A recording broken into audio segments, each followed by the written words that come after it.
मैं डॉक्टर विश्व प्रकाश सिंह, अध्यापक, महाराणा प्रताप इंटर कॉलेज, गोरखपुर। प्रिय छात्रों, आज हम लोग सामाजिक विज्ञान विषय के अंतर्गत इतिहास विषय के प्रथम अध्याय यूरोप में राष्ट्रवाद का उदय का अध्ययन कर रहे हैं। सबसे पहले हम जानते हैं कि यूरोप क्या है। जैसे आप लोग महाद्वीपों के बारे में पढ़े हैं कि भारत एशिया महाद्वीप में है, उसी तरह यूरोप भी एक महाद्वीप है जिसमें बहुत सारे देश हैं। उसके कुछ महत्वपूर्ण देशों का नाम आप लोग जानते होंगे, जैसे फ्रांस है, जर्मनी है, इंग्लैंड है, इटली है। ये सारे देश कहाँ हैं? यूरोप महाद्वीप में। तो यूरोप में राष्ट्रवाद का उदय कैसे हुआ, इसके बारे में आज हम लोग अध्ययन करेंगे। 18वीं शताब्दी में संपूर्ण यूरोप में अधिकांशतः राजतंत्रीय शासन था। यानी राजतंत्रीय शासन क्या होता है, ये समझने की बात है।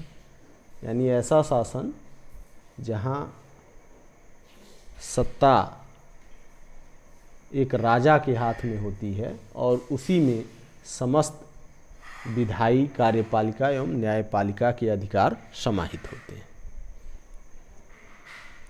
तो यूरोप में उस समय राजतंत्रीय शासन ही लगभग पाया जाता था सभी देशों में। समाज में कुलीन वर्ग जैसे बड़े बड़े सामंत, उच्च प्रशासनिक अधिकारी एवं राज परिवार के सदस्यों को कहा जाता था और उन्हीं का समाज में प्रभुत्व था। साथ ही साथ यूरोप के विभिन्न देशों के शासक और कुलीन वर्ग के लोग आम जनता को विभिन्न प्रकार से प्रताड़ित करते थे। परिणाम स्वरूप यूरोप के देशों की जनता में विद्रोह की भावना उत्पन्न होने लगी। आम जनता अपनी आज़ादी के लिए प्रयत्न करने लगी। इसके लिए यूरोपीय देशों के बुद्धिजीवियों के नेतृत्व में विभिन्न क्रांतिकारी संगठनों की स्थापना हुई और जनता ने अपने क्रांतिकारी नेताओं के नेतृत्व में अत्याचारी शासकों के समक्ष अपनी मांगें रखनी शुरू कर दी तथा अनेक विद्रोह और आंदोलन किए। फलस्वरूप राजतंत्र धीरे धीरे समाप्त होता चला गया और यूरोप में राष्ट्र राज्यों की स्थापना संभव हो पाई।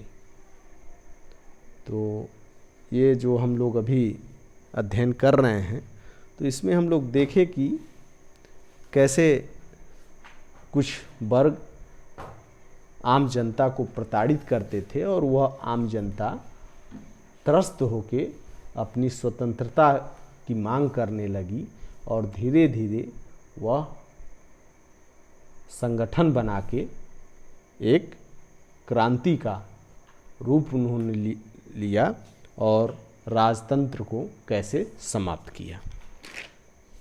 इसी के तहत अब हम लोग ये नेक्स्ट हेडिंग जो दिखाई दे रहा है आपको, फ्रांसीसी क्रांति और राष्ट्र का विचार, इसका अध्ययन करेंगे।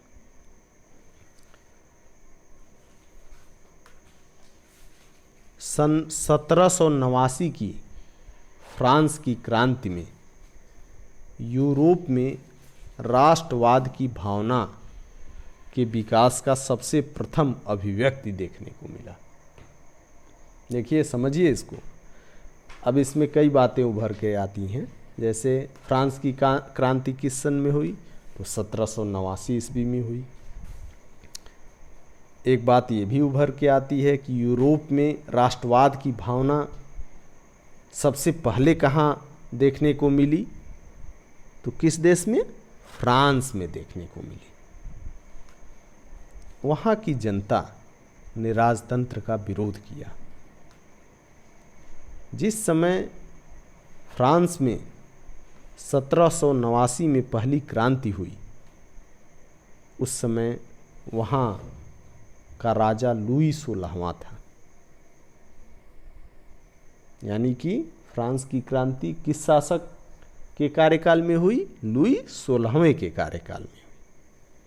उससे जनता के हितों की कोई परवाह नहीं थी, यानी कि वह जनता का ख्याल नहीं रखता था। वह एक निरंकुश शासक था। निरंकुश यानी कि उस पर किसी का अंकुश नहीं था, वह अपनी मनमानी करता था। फ्रांस में जनता की स्थिति बहुत दयनीय थी।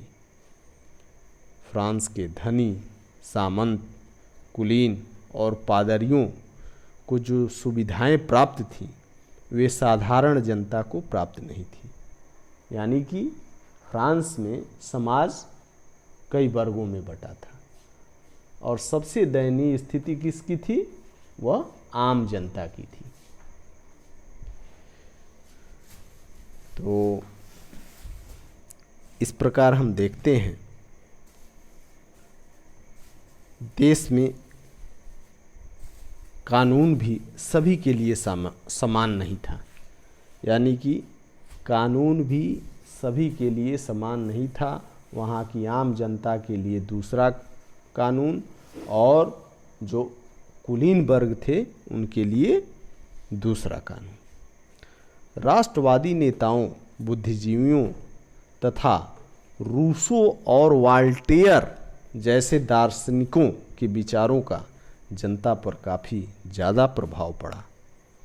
अतः इसी के परिणाम स्वरूप 1789 में फ्रांस में क्रांति हुई और वहाँ राजतंत्र समाप्त हो गया।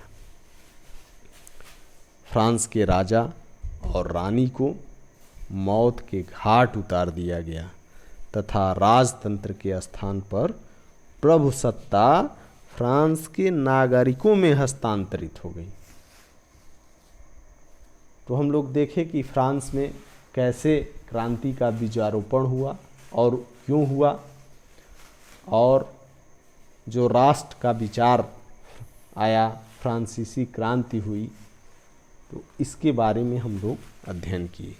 अब जो भी अभी इस चैप्टर में अभी पढ़े हम लोग, उसमें कौन कौन सा प्रश्न बन सकता है बोर्ड से, एक बार विचार करने की आवश्यकता है, क्योंकि इस बार बोर्ड की परीक्षा आपको देनी है और अभी से परीक्षा के दृष्टि से पढ़ाई करना अत्यंत आवश्यक है, ताकि आप अच्छे अंक पा सकें बोर्ड की परीक्षा में और अपने घर, परिवार और स्कूल का नाम रोशन कर सकें।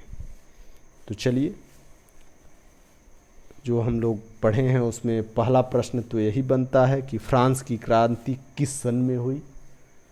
तो आपका उत्तर क्या होगा? फ्रांस की क्रांति 1789 में हुई। देखिए, मैं रेड से इस पे लिख दिया हूँ किस में हुई? 1789 में। ठीक, अब दूसरा प्रश्न क्या बन सकता है कि फ्रांस की क्रांति के समय वहाँ का राजा कौन था या शासक कौन था? तो आपका क्या उत्तर होगा? लुई 16वां। लुई 16वां देखिए, रेड से लिखा हुआ है। तो ये आप अपने कॉपी में भी लिखेंगे इन प्रश्नों को और इनका उत्तर। तो फ्रांस की क्रांति जब हुई थी तो वहाँ का राजा लुई 16वां था। फिर एक प्रश्न यह भी बनेगा कि फ्रांस की क्रांति में किस विचारक का प्रभाव पड़ा या फ्रांस की क्रांति में किन विचारकों का प्रभाव पड़ा। तो हम लोग अभी लेक्चर के दौरान पढ़े थे कि फ्रांस की क्रांति में रूसो, किसका, रूसो और वाल्टेयर का प्रभाव पड़ा, रूसो और वाल्टेयर का। तो ये आपका उत्तर हो जाएगा।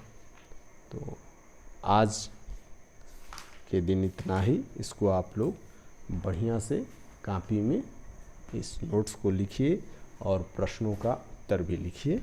फिर अगले पीरियड में हम लोग नेक्स्ट टॉपिक पढ़ेंगे। धन्यवाद।